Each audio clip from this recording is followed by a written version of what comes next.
दृष्टि आईएएस के today GK programme में आपका स्वागत है। शुरुआत करते हैं पिछले अभ्यास प्रश्न से, जिसमें हमने आपसे पूछा था हाल ही में चर्चित शब्द ग्लाइफोसाइट क्या है। आपके ऑप्शन थे option A herbicide, option B नया खोजा गया खनिज, ऑप्शन सी प्लूटोनिक चट्टान का प्रकार या फिर option D green house gas. इस प्रश्न का सही उत्तर है विकल्प ए हर्बिसाइड। आप में से कई व्यूअर्स ने इस प्रश्न का एकदम ठीक जवाब दिया है।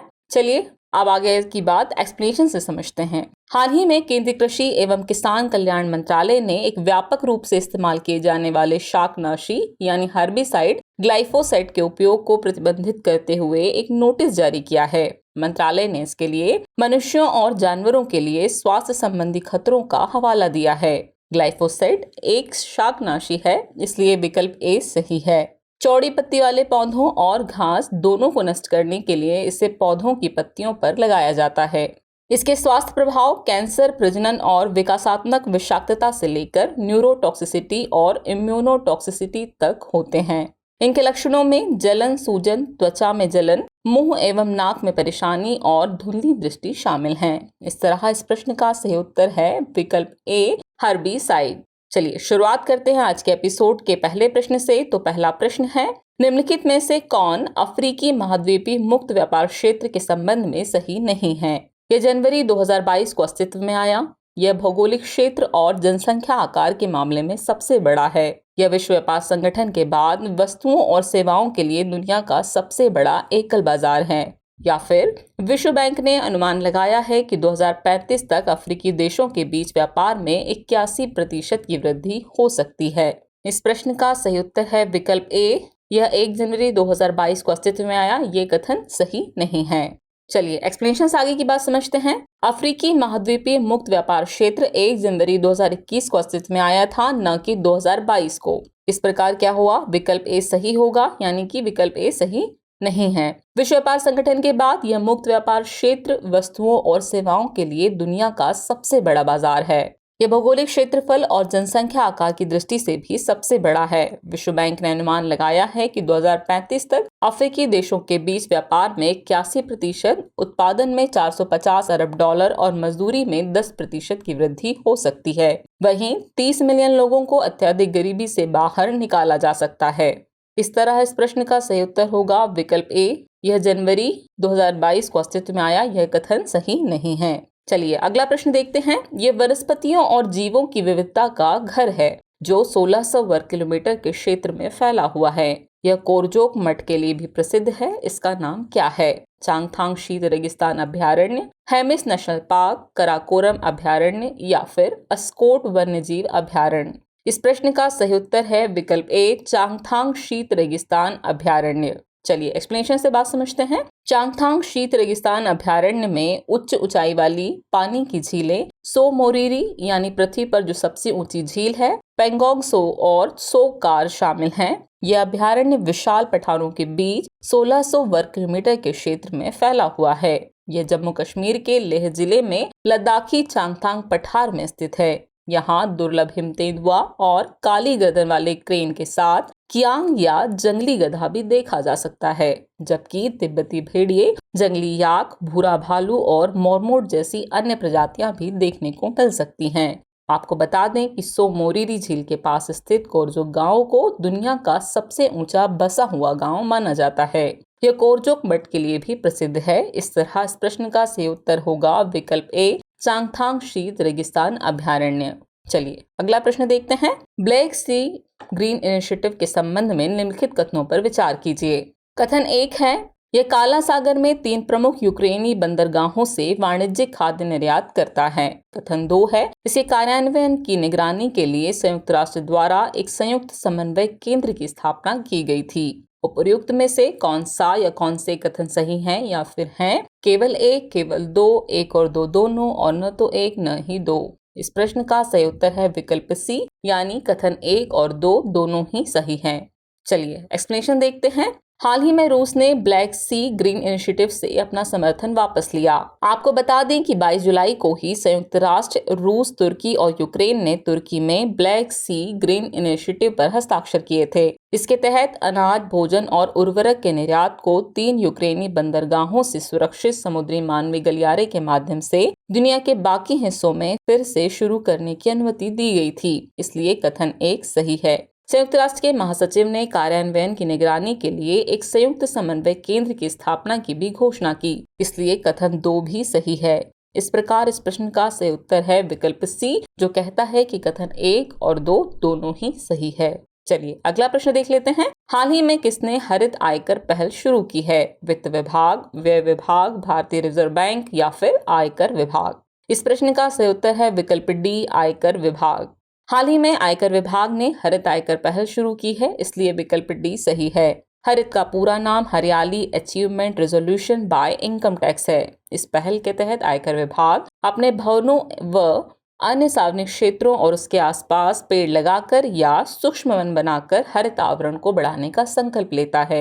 इस तरह इस प्रश्न का सही उत्तर हुआ विकल्प डी, आयकर विभाग। अगला प्रश्न है, ओरिएंटल पाइड हॉर्नबिल की आयुसीन स्थिति क्या है? क्रिटिकली इंडेंजर्ड, इंडेंजर्ड, वल्नरेबल या फिर लीस्ट कंसर्न? इस प्रश्न का सही उत्तर है विकल्प D, least concern. Oriental pied hornbill एक इंडो मलय पाइड हॉर्नबिल है।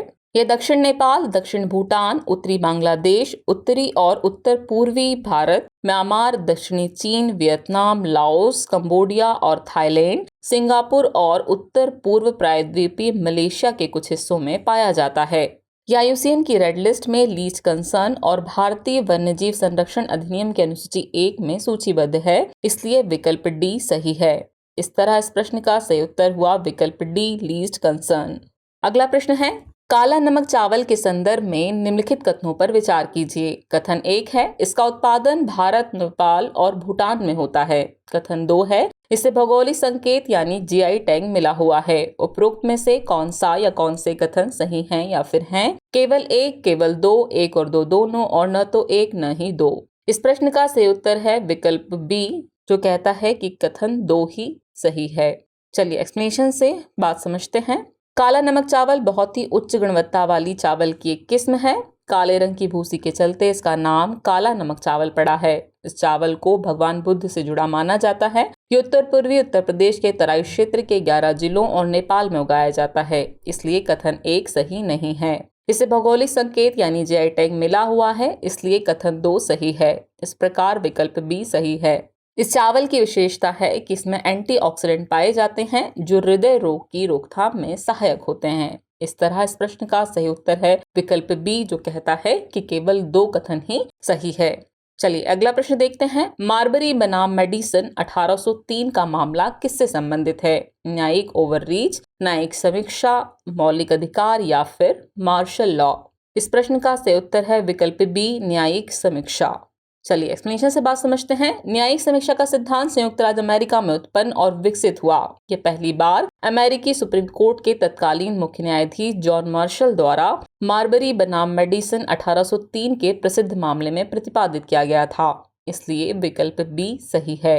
दूसरी ओर भारत में संविधान स्वयं न्यायपालिका को न्यायिक समीक्षा की शक्ति प्रदान करता है, यानी उच्चतम न्यायालय और उच्च न्यायालय दोनों को ही शक्ति प्राप्त है। इसके अलावा उच्चतम न्यायालय ने न्यायिक समीक्षा की शक्ति को संविधान की मूल विशेषता या संविधान की मूल संरचना के एक तत्व के रूप में घोषित किया है, इसलिए न्यायिक समीक्षा की शक्ति को संवैधानिक संशोधन द्वारा भी कम या बाहर नहीं किया जा सकता है। इस तरह इस प्रश्न का सही उत्तर है विकल्प बी, न्यायिक समीक्षा।